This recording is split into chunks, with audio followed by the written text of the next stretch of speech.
Hey everybody, welcome back to BigRedEDC. Well, here's another collection type video. I'm going to show you my 5 favorite Rough Rider knives.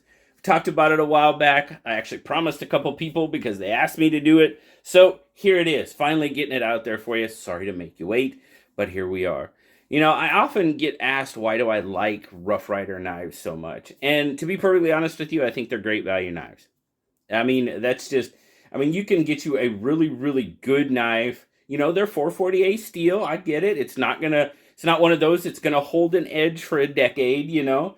But to be perfectly honest with you, 440A steel, for most what people, for most, yeah, for what most people do with their knives on a daily basis, 440A is gonna be pretty much okay, without much question. But it's a they're great value knives. That's my opinion. I've seen some of the older ones. They were a little rough. Some of them. Some of them were done pretty good. But I think they've gotten much better over time. And we're going to see that with some of these that we're going to show you. And they started using different materials and different steels.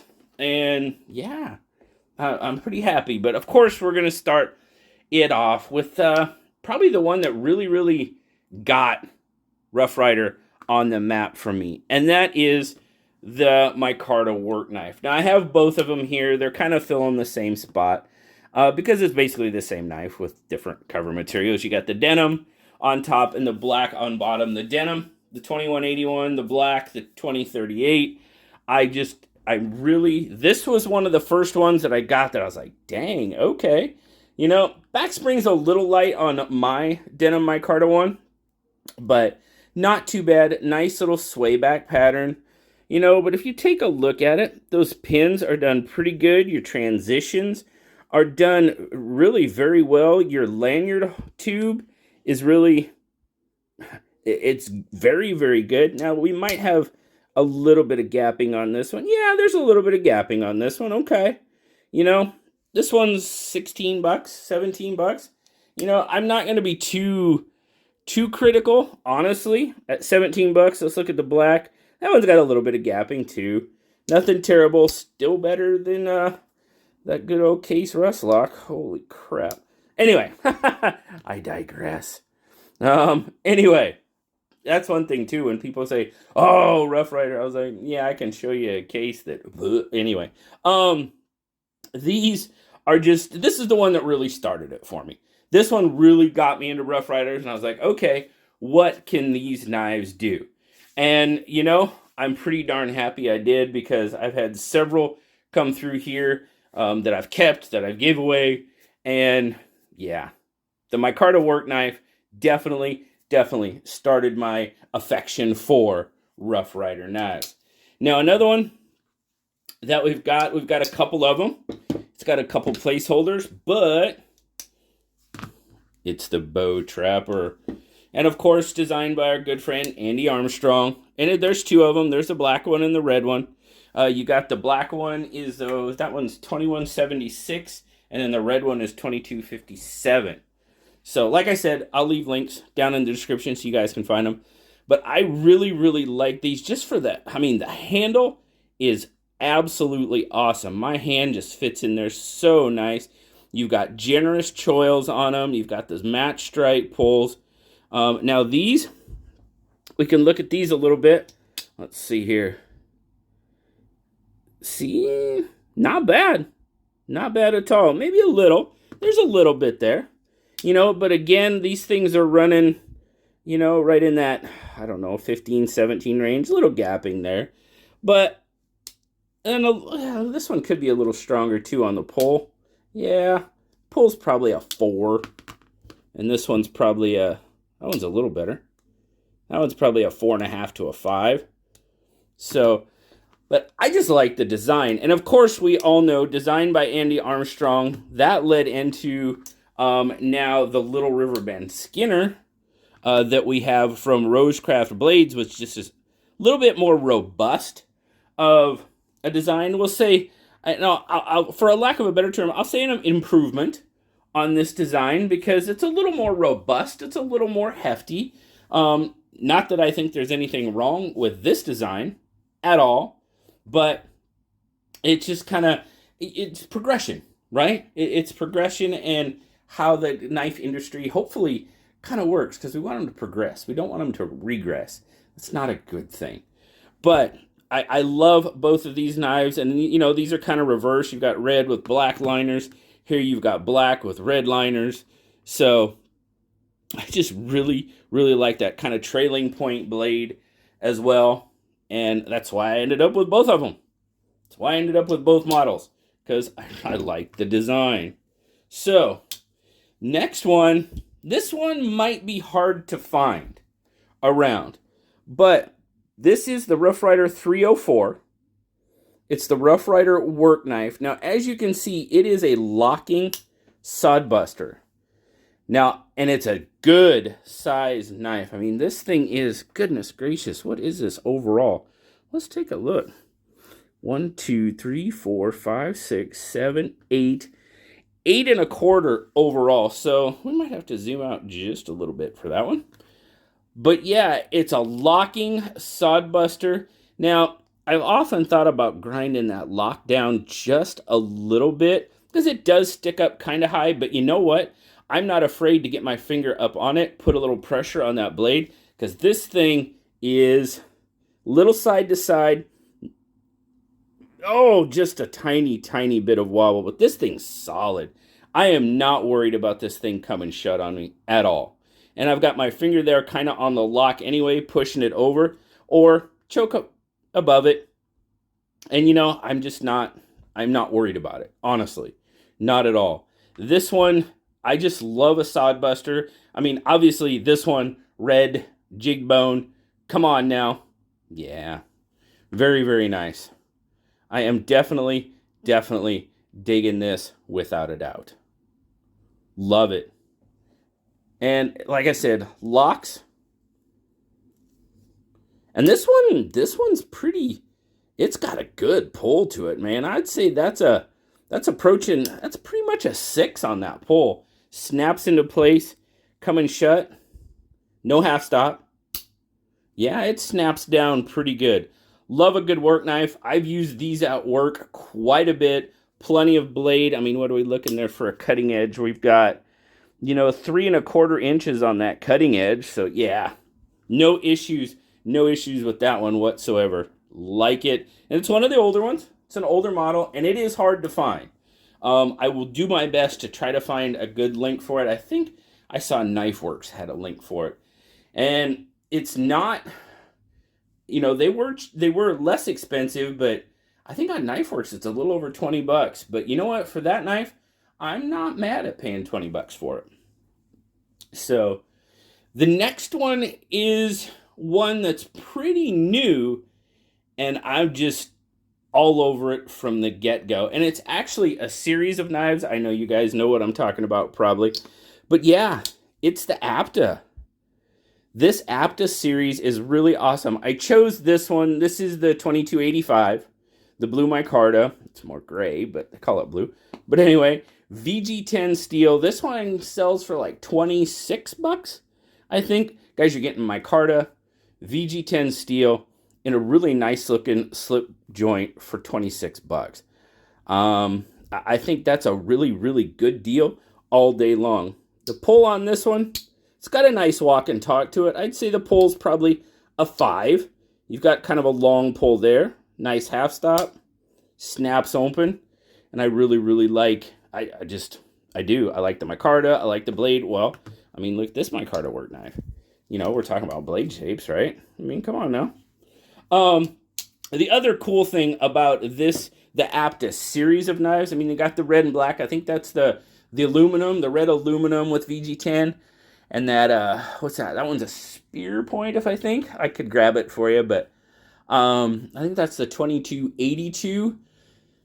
That one sells for like $17. But the cool thing about it is you see you've got a screw there.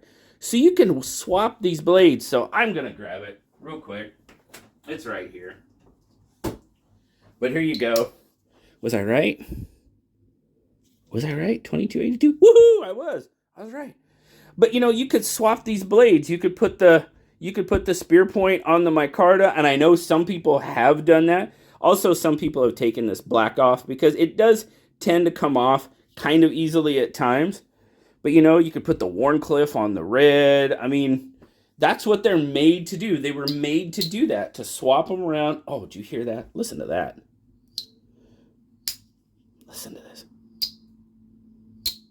Oh, so I mean, I probably should have. Okay, you know what? We're just gonna say Aptus. We're just gonna say the Aptus because I do. I mean, you've got the copper version. You have a titanium version. All with VG10 steel. I think the titanium and VG10 is the most expensive, and it's back here, and I'll show it to you as well. But there you go. Oh, yeah, you got that Otnat, that reverse Tanto blade, 940-ish.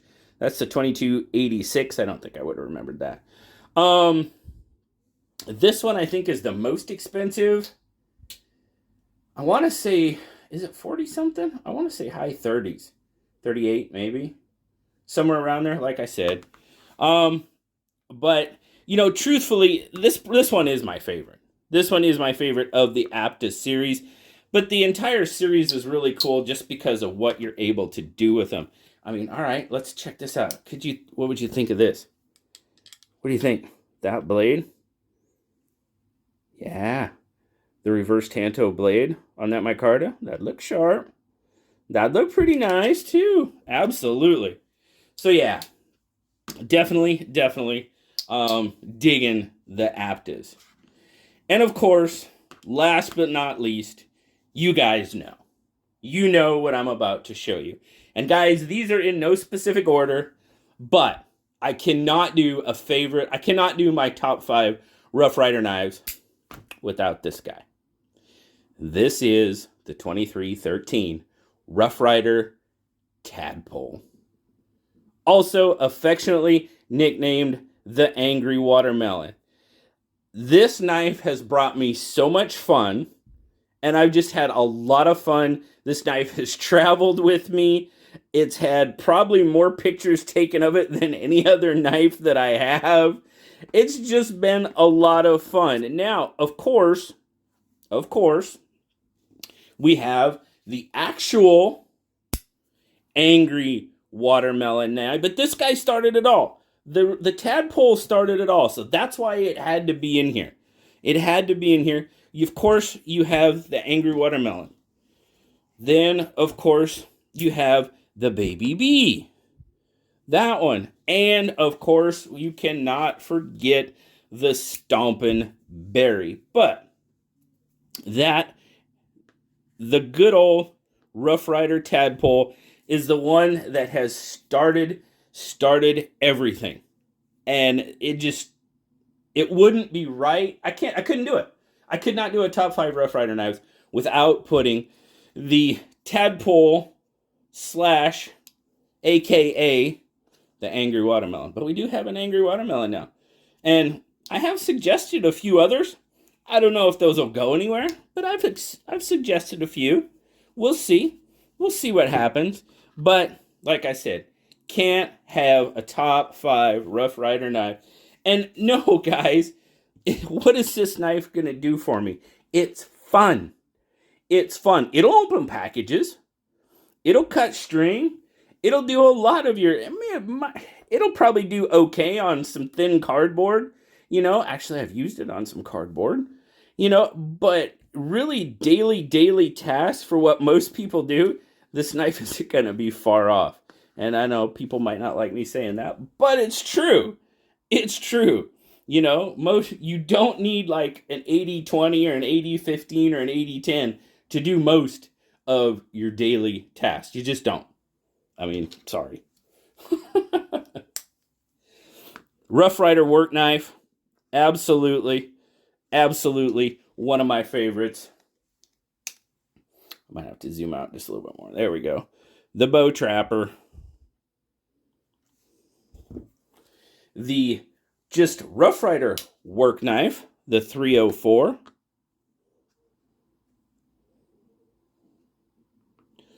Got that.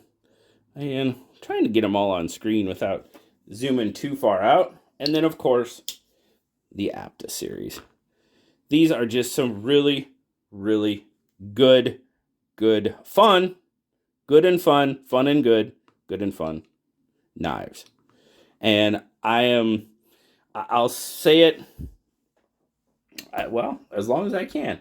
Rough Riders are great value knives. I mean, you go from $9.99 to something that I had just an immense amount of fun with, up to, like I said, this one I think was 26, 27, right in there, and you're looking at Micarta VG10. Yeah, just a lot of fun, a lot of good knives. And the other thing is, oh, we didn't look at the. Let's look at the. Now it's kind of, let's see. Got a little bit, I don't know. It's kind of even. It's a little, not bad. Am I mad at it? No, not really. Still not mad at it like I'm mad at that case. Absolutely. So, all right, bonus. Let's see here. Let's see. Bonus coverage. Bonus coverage. What am I talking about? What am I talking about? Right here. Bonus coverage. This is an $80 case rust lock. All right. This is after warranty work. There we go. This is after warranty work. That gapping is way worse than any of those Rough Rider knives. And when I say way worse, is the gapping worse? Yeah, probably, but the fact it's on an $80 knife is much worse. And that is, like I said, that is after warranty work. So, anyway, bonus coverage for you there. That's what I was alluding to. Yeah, these knives got that one beat all day, every day in my book. So, there you go, guys. Thanks a lot. I think my channel members are going to get an early look at this one. So, thank you guys so very much for stopping by, checking it out, seeing what I think, my five favorite Rough Rider knives are. Thanks a lot, guys. Remember, like, subscribe, leave me that comment. I love talking to you. Until next time, I'll talk to you later. Bye-bye.